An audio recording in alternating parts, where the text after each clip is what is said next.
Hello vinyl community, Dark Dove back with you again for another update. I'm going to be showing some VCLT, and I'll also be showing a special album CD release from a member of the VC. Plus I have a load of charity shop finds to show. I'm going to start off with a stalwart of the vinyl community and somebody who has become a good friend of mine in the last year or so. That is the one and only Jimmy Earl of Suave. He sent VCLT for both myself and Ben Costello.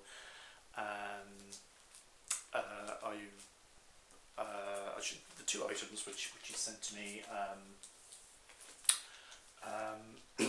very nice items indeed, and quite hard to come across on this side of the Atlantic. Both on the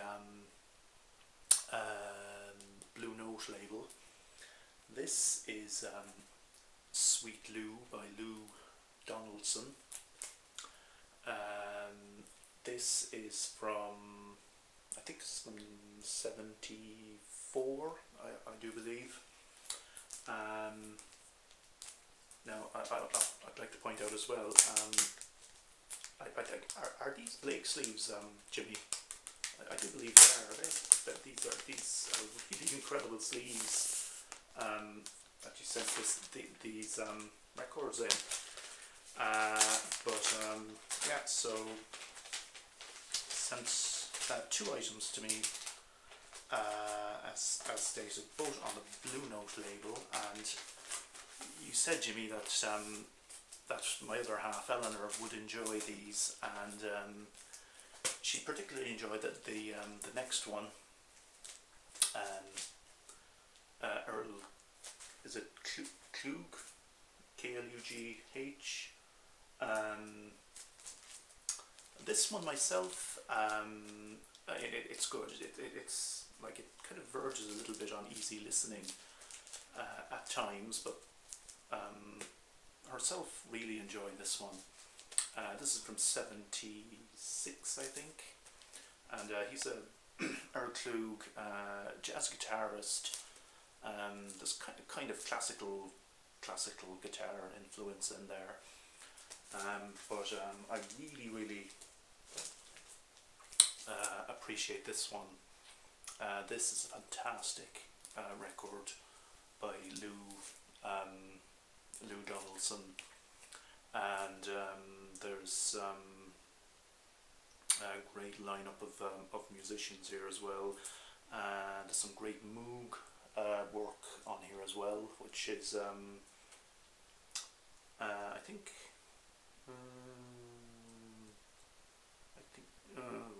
think courtesy of Lou himself. But anyway, thanks very much for those, Jimmy, and he also sent a very nice card to myself and Eleanor. Lovely card, and it was a great, lovely gesture, and it was very nice of you to think of my other half, to keep her happy too. So there we go. That was from Jimmy, the Earl of Suave. Now, a newer member of the VC who's been making waves recently with some incredible stuff that he's been showing has been Adam Nichols from England. He has he has a CD out at the moment, an album. It's called A Night Owl. I am the first person to purchase this, apparently, and well, it's composed and all instruments played by Adam himself. This is an exceptional album. The opening track, The Night Owl, is very strong indeed. There's a kind of a strong Eno influence at work here. So, and production wise, you know, for a self-release CD, the quality is very high indeed. And again, he sent me a very flattering letter.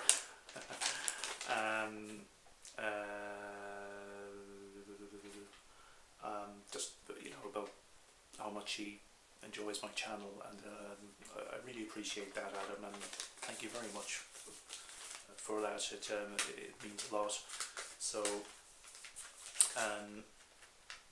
comes highly recommended. So and let's support a fellow member of the VC.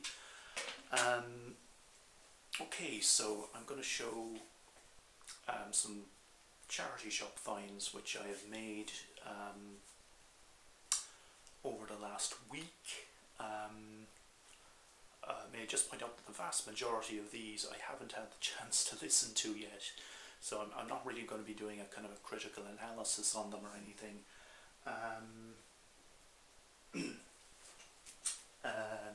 These three finds I made today, oh sorry, these were yesterday. Alan Vega of Suicide. This is a solo album by him, Just a Million Dreams, which came out in '85 on the Electra label. Haven't had the chance to listen to this yet, but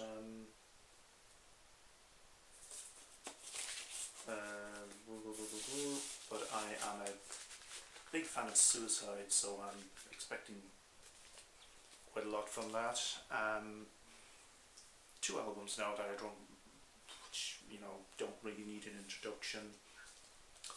Prefab Sprout, Steve McQueen. I'm sure most of you probably have this, and Dexys Midnight Runners Tour IA. Slightly maligned album, but it's pretty good. Well, I mean, I haven't played this particular copy, but I have, you know, played it on, had it on CD before. Now, where are we? Oh yes, this is a find which I made in the same charity shop last week. Again, just bear with me because I haven't listened to this yet. This is by a band who, to be quite honest, they're not a band whose stuff I would seek out actively. But when I saw this, spotted this in the charity shop, I just had to grab it. This is Some Girls by the Rolling Stones. It's got a really nice die cut sleeve, which, as you can see, you can have hours and hours of fun with this. I looked this up online, and apparently there's quite a few different versions of the sleeve. Apparently this is the rarest variation on this sleeve, because normally on most versions the celebrities' pictures, some of the celebrities' pictures have their faces blanked out for, I don't know, for copyright reasons or whatever. But on this one, this is an uncensored version.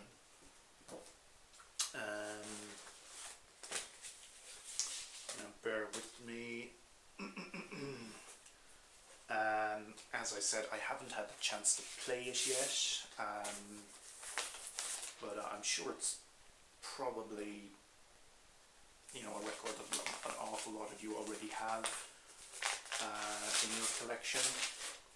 But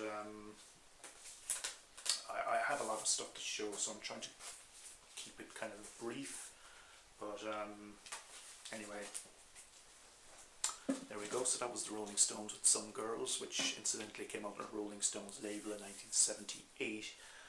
And now today I made a mega haul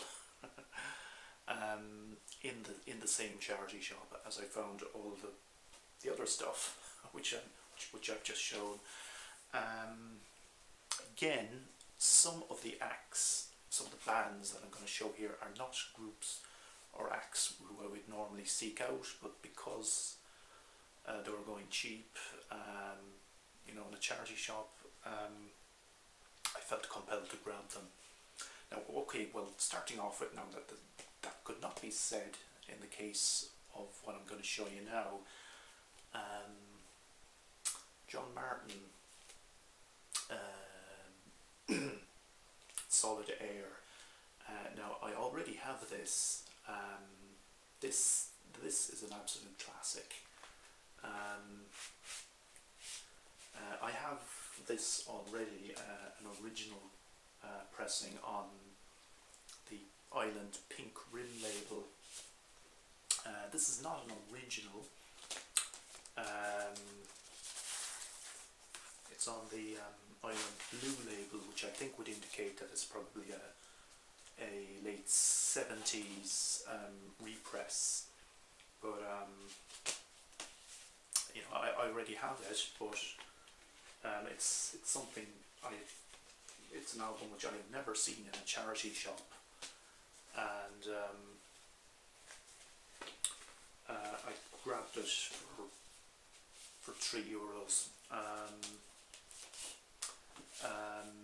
Probably won't be hanging on to it, but I am deciding. I'm kind of undecided as yet what I'm going to do with it, but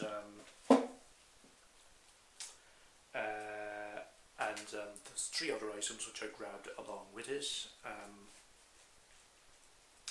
Tomita, Japanese electronic music pioneer. This album's called the Bermuda Triangle. Came out in '79.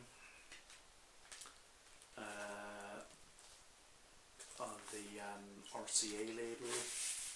I also happened to grab something by Tomita at a record fair earlier in the week, but I'm going to show that in the next video. I've got an absolute load of other stuff to show, which I picked up in the fair, and stuff that I've got online, but I'm going to save that for the next video.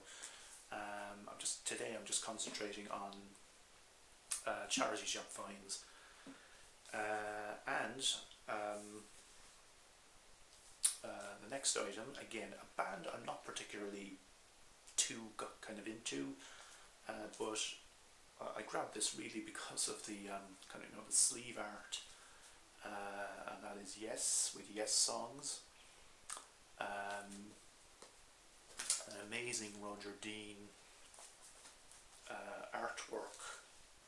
It's a triple album, and I'll just try and show that gatefold sleeve. The other side, it's a bit awkward. Also comes with a booklet, if I can find it. Just bear with me. Can I find that booklet? No. Okay. Okay, I'll leave it off. But okay, so it's a triple album. I don't know if I'm going to play this or not, but I'm kind of undecided on what to do with it. I probably won't be hanging on to it, but he may flip it, might trade it. We'll see. I'm undecided on that. Now the next item, it's a group which musically I'm not familiar with, but shown quite a lot by Derek. Now this was a very interesting find. This was only €3. It's something which I've subsequently discovered goes for quite considerably more. So this is this is by Greenslade, or more specifically Patrick Woodruff and Greenslade. And this has quite the mouthful of a title of the pen at the cook of the Owl.John. That's the last time I'm going to be trying to repeat that in this video, but this is one of the most unusual items I've ever picked up, vinyl wise. It comes in the form of this huge heavy book, which is filled with these amazing illustrations, kind of Roger Dean, not by Roger Dean, but kind of strongly influenced by his style. There's at least 40 pages in it, I think. And it's also a double vinyl album. I mean, even if I never end up playing this, I mean, there's plenty reading and browsing of the illustrations in it. Beautiful looking, beautifully packaged. I don't know if musically it might be my thing. It looks like that sort of particular kind of brand of prog rock that I probably wouldn't be too crazy about personally, but it looks amazing. Okay, I'm going to finish up with a number of records which I originally intended to show in my last video, but which I had to kind of cut short because it was running too long.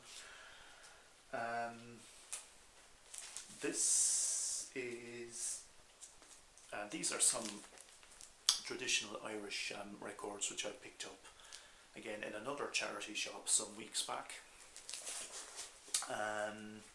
Some of them, as it turns out, are quite rare. This one is by a guy called Michael J. Kennedy, and it's called 65 Years of Irish Music. Now all of these records are, well, all bar one, are actual American releases. They're on American labels.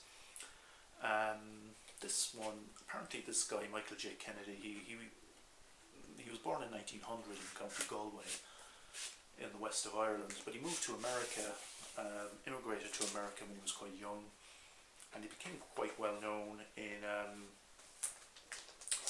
in Pittsburgh, apparently. And there's a booklet here telling his story. He's looks like quite a character.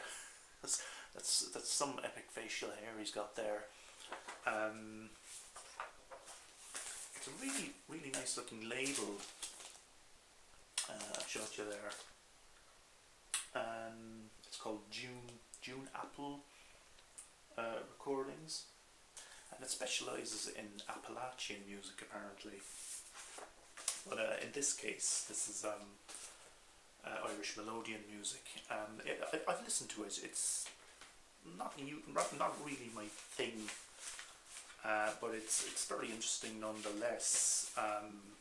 You know, because I think it's quite rare, and so next up, again, this is another American-based label which specialised in putting out Irish music. In this case, the Green Linnet label.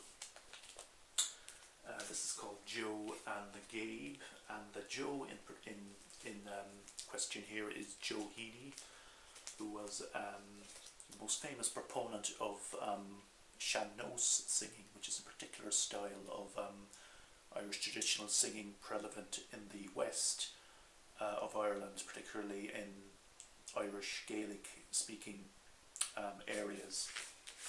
Now Joe Healy, an exceptional voice, an exceptional singer. By the way, he's accompanied by Gabe O'Sullivan on tin whistle.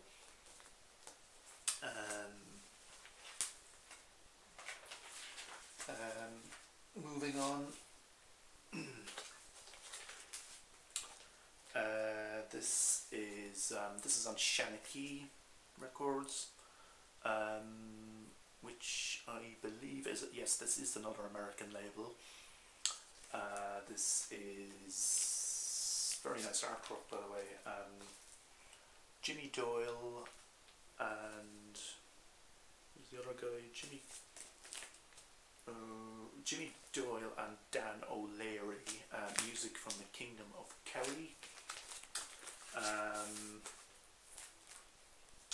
I'm going to show you the label here because this is a really nice label. There we go. Comes with a booklet, and again, it turns out this is quite rare. This goes for quite a lot on Discogs. Musically, again, it's not my cup of tea. It's a particular type of Irish traditional music, which is kind of, you know, I'm not personally crazy about. Next up, this is another item which turns out is quite rare. This is more down my street. Irish harp by Anya Gavin. She sings and performs the harp on this. Again, another really nice label there. Cara, this label is called. Yeah, so this is really nice playing of the harp and singing from Anya here. This came out in '74. Features interpretations of among others O'Carolan, who was